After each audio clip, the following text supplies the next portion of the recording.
Hospital furniture ధ్వంసం చేసిన మహేష్ బంధువులు కీసరలో నితిన్ హాస్పిటల్ డాక్టర్ నిర్లక్ష్యానికి ఒక నిండు ప్రాణం కోల్పోయిన మహేష్ యాదవ్. ఇక వివరాల్లోకి వెళ్తే ఆదివారం కీసర బోడ్రాయి పండుగ ఉన్న నేపథ్యంలో బంధువుల ఇంటికి వచ్చిన మహేష్ యాదవ్ ఇక సాయంత్రం ఆరోగ్యం బాగోలేదని స్థానికంగా ఉన్న నితిన్ హాస్పిటల్కి చికిత్స నిమిత్తం వెళ్లాడు మహేష్. ఇక డాక్టర్స్ మహేష్కి ఇంజెక్షన్ ఇచ్చి ట్రీట్మెంట్ చేశారు. చికిత్స చేసిన అనంతరం మహేష్ నోటి మాటలు రాకపోవడంతో అక్కడి నుండి తీసుకెళ్లనంటూ అర్జెంట్ అంటూ హుటాహుటిన నాగర విజయ్ హాస్పిటల్కి తరలించారు. మార్గమధ్యలోనే మహేష్ యాదవ్ మృతి చెందాడు. ఇంజెక్షన్ ఇచ్చిన అనంతరమే మహేష్ యాదవ్ మృతి చెందినట్లు అనుమానంతో మృతుడి బంధువులు హాస్పిటల్ ముందు ఆందోళనకు దిగారు. నితిన్ హాస్పిటల్లోని ఫర్నిచర్ ఏసీ ధ్వంసం చేశారు. డాక్టర్ నిర్లక్ష్యంతోనే మహేష్ యాదవ్ మృతి చెందినట్లు ఆరోపిస్తున్న మహేష్ బంధువులు సంఘటన స్థలానికి వచ్చిన పోలీసులు కిలోమీటర్ మేర ట్రాఫిక్ జామ్ అయింది. ఇక పోలీసులు ఎంత చెప్పినా మహేష్ బంధువులు వినలేదు. ఇక మృతుడి స్వస్థలం యాదాద్రి జిల్లా పగిడిపల్లి.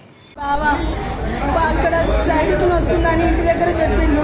ఇంటి దగ్గర వేడి వాటర్ తాగి ఇక్కడికి వచ్చి ఇంజక్షన్ ఇప్పించుకుంటాను వచ్చిండు. ఆ డాక్టర్ ఇక్కడికి రాగానే నరానికి 3 ఇంజక్షన్స్ ఇచ్చిండట. ఇంజక్షన్స్ మంచిగా అక్కడనే పడిపోయింది.